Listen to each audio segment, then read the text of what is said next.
छठ पूजा हमने पिछले 2 दिन से हमने इसके ऊपर हम सोचे तहकीक करते। मेरी आदत है कोई नया मसला आता है तो हम उस पर तहकीक करते।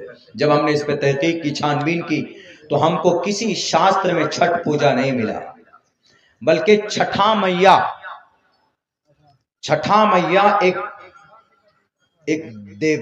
देवी का नाम छठा मैया, मुंगेर के अंदर में उनके नाम का एक मंदिर है।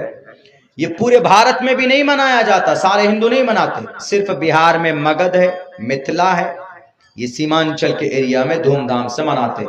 और इस छठ में जो सबसे बड़ा काम करने का है वो क्या है, वो इनके मसनूई कहानी के मुताबिक, किसी शास्त्र में नहीं है, न ऋग्वेद, न यजुर्वेद, न सामवेद, न अथर्ववेद, न रामायण, न महाभारत, न गीता, किसी में भी नहीं।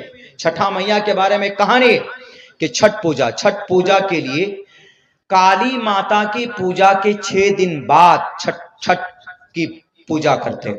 और उस छठ के पूजा में सूर्यास्त से लेकर सूर्य उदय होने तक, यानी सूरज गुरूब से लेकर सूरज तुलू होने तक पानी में रहकर छठा मैया के नाम का माला जपना है और उपवास रखना है। उपवास, कोई उपवास नहीं रखता छठ के मौके पर तो सब एकदम शराब पीकर डांस करते।